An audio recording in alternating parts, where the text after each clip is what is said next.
Colombia está llena de incertidumbre. Lo mejor es que el fiscal general Francisco Barbosa se quede otros 4 años en su cargo. Hoy hay mucha incertidumbre. Fíjese, esta semana una de las calificadoras de riesgo decía: estas reformas están generando gran incertidumbre. Ay, Dios mío, país, abrí los ojos, por favor, hombre. Lo que ustedes van a escuchar decir a Iván Duque aquí representa lo que piensa y quiere la ultraderecha en este país. Por un lado, no dejar que cambien al fiscal general de la nación como la ley indica cuando se cumple su periodo. Y por el otro, lograr que las hegemonías se queden con las alcaldías y las gobernaciones en las elecciones de octubre. Todo generando temor con falsas incertidumbres. Y a mí lo que me preocupa no solamente es que se trate de decírselo al fiscal actual, sino que en la concepción del metaverso de quien ejerce la presidencia esté la idea de que el año entrante lo que van a buscar es un subalterno, porque entonces quiere decir que se va a convertir la fiscalía en un mecanismo represivo por parte de la presidencia de la República, y eso es todo menos el espíritu de la Constitución del 91. Ay, me vuelve y juega. Mientras en el mundo hay cartas firmadas por hasta 400 políticos y académicos, la gran mayoría de ellos prestigiosos de nuestra historia contemporánea como Noam Chomsky, que apoyan a Gustavo Petro y dicen que contra él se está perpetrando un golpe de blando, utilizando el poder judicial, los medios y las instancias reguladoras del país. En Colombia hay otro grupo de prestigiosos académicos liderados esta vez no por Noam Chomsky, sino por personajes como Iván Duque, queriéndonos hacer creer que en el país no se respeta a la prensa hegemónica de Sarmiento Angulo y los Gilinski cuando se contradice su desinformación, o que no se respeta al fiscal Barbosa, que de hecho mantiene extralimitándose cuando se le exigen informes de investigaciones graves como la de los asesinatos sistemáticos cometidos por el Clan del Golfo. Déjenme decirles, si de algo ha hecho alarde este gobierno ha sido del respeto de la institucionalidad, y completamente contrario a lo que dice Iván Duque aquí, como nos tiene acostumbrados con falsedades. Lo que pretende la alternatividad política es que la fiscalía deje de funcionar como un ente represivo en beneficio de unos pocos, en donde incluso se le acusa de perpetrar falsos positivos judiciales, como ha ocurrido con manifestantes en Puerto Resistencia, Cali. Pero es que es obvio, lo que a ellos les duele, lo que a ellos les pesa en su falsa sangre azul es esto. No me gusta el tono intimidatorio que se está usando con el Congreso, donde le dicen al Congreso: es que el pueblo eligió al presidente, entonces ustedes tienen que hacer lo que el presidente diga, o si no, aquí puede haber una revolución. No, señor, el Congreso también lo elige el pueblo, pero lo elige el presidente, pero el pueblo también elige Congreso, y elige Congreso para hacer un contrapeso, para opinar libremente y hacer una construcción colectiva de las normas. Si no, aquí lo que tendríamos sería un emperador, donde el que elija presidente simplemente va firmando todo lo que le parezca y nadie opina. Entonces, ahí hay un problema que es peligroso.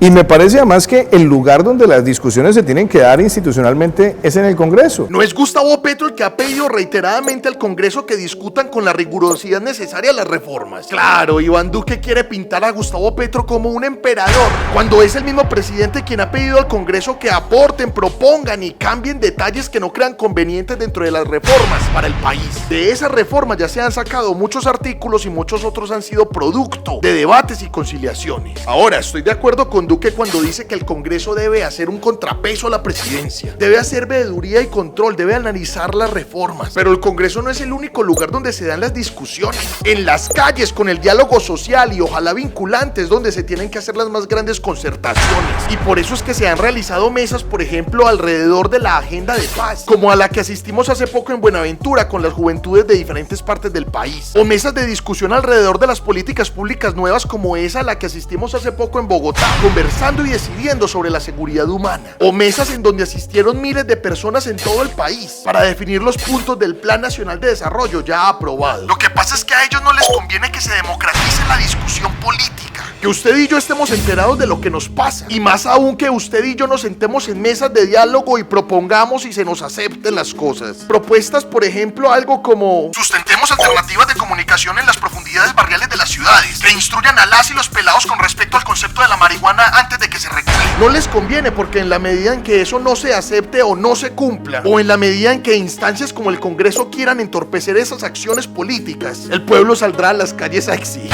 Son las cosas por las que el mismo pueblo votó, construyó y obviamente necesita. Y entonces, cuando ese conflicto político se asume como tal, ahí sí les parece pugnaz, ahí sí les parece violento, como si la violencia no fuera la característica principal de la instauración del miedo como base del funcionamiento político, que ellos por décadas han promocionado y dominado. A mí lo que me preocupa es el tono pugnaz, me preocupa la amenaza con incitación a la violencia, me preocupa la declaración del Ejecutivo creer que es superior de la Fiscalía.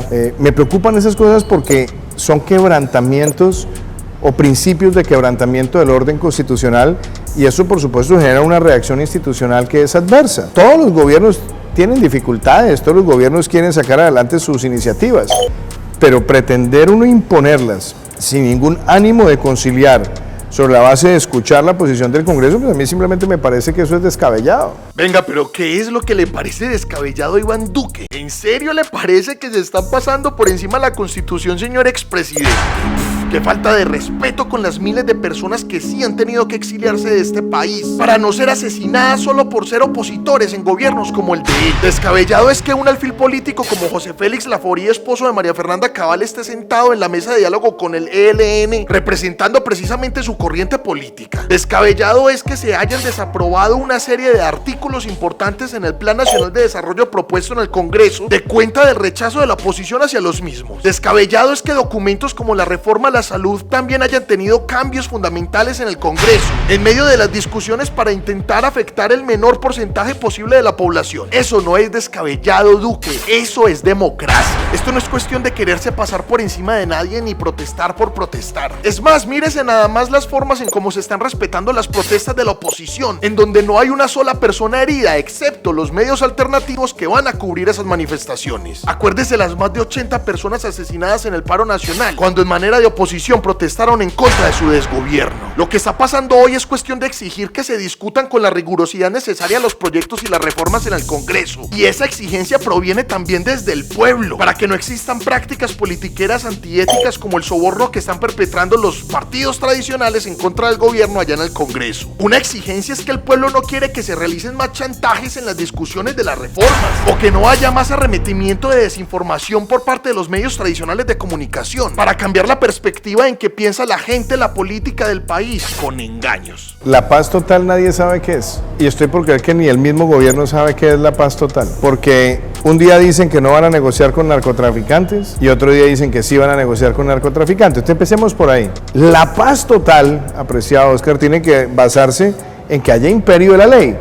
Y mi preocupación es que pareciera que la paz total está mutando hacia una paz fatal. Hace pocos días nos decía un líder juvenil del Pacífico: se debe construir paz con quienes han vivido en carne propia la guerra. Personas como Iván Duque aún creen que la paz puede construirse por allá desde la lejanía, desde la centralidad, apartados del dolor de quienes han visto la sangre de sus familias correr por el asfalto, de quienes han tenido miedo y han arriesgado sus vidas al cruzar una frontera invisible para poder ir, por ejemplo, a trabajar. Las narrativas de la paz hasta hace poco las habían construido no quienes habían vivido la guerra a flor de piel, sino personas como Iván Duque. Si hasta ahora la guerra del narcotráfico no nos ha dado como resultado la muerte del narcotráfico, sino la muerte del pueblo que queda en medio, definitivamente hay que abordar otras formas de acabar el narcotráfico. Si hay que sentarse entonces a hablar con los grupos armados para lograr un sometimiento a la justicia, y con eso se pueden ahorrar miles de vidas más perdidas con muertes violentas, pues es mejor entonces sentarse y dejar el orgullo a un lado antes que prolongar el dolor. Es cierto que hay escenarios cuestionables que debemos discutir en el camino del gobierno por lograr la paz. No es aceptable y es cierto que se esté hablando de paz con un grupo armado, mientras este sigue reclutando niños forzadamente en diversos departamentos del país como Antioquia, Chocó y Cauca. Hay que exigirle al gobierno que de verdad dé garantías de interrupción de las acciones de violencia y de delitos de carácter tan inhumanizante que a día de hoy todavía se perpetran en contra de los niños colombianos. Pero en ese exigir la tarea también es pretender que la paz se logre y no que se cierre una vez más el ciclo de manera infructuosa. Tienen que abrir las puertas a la sociedad civil en las mesas de diálogo y apretarle la rienda a los grupos armados para que paren con su delincuencia inhumana, o si no, lastimosa, y definitivamente habrá que continuar el conflicto y todavía con más fuerza.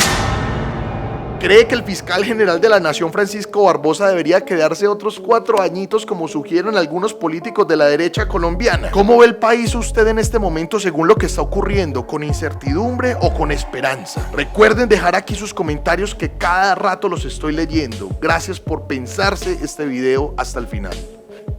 Cofradía para el Cambio es un medio alternativo de comunicación. Estas son las redes sociales en donde tenemos presencia. Gracias por apoyar nuestro trabajo y darle fuerza desde las redes sociales a la voz alternativa dentro de una disputa política que los medios de comunicación han encarnado en Colombia. Este tipo de páginas deben seguir proliferando en el país.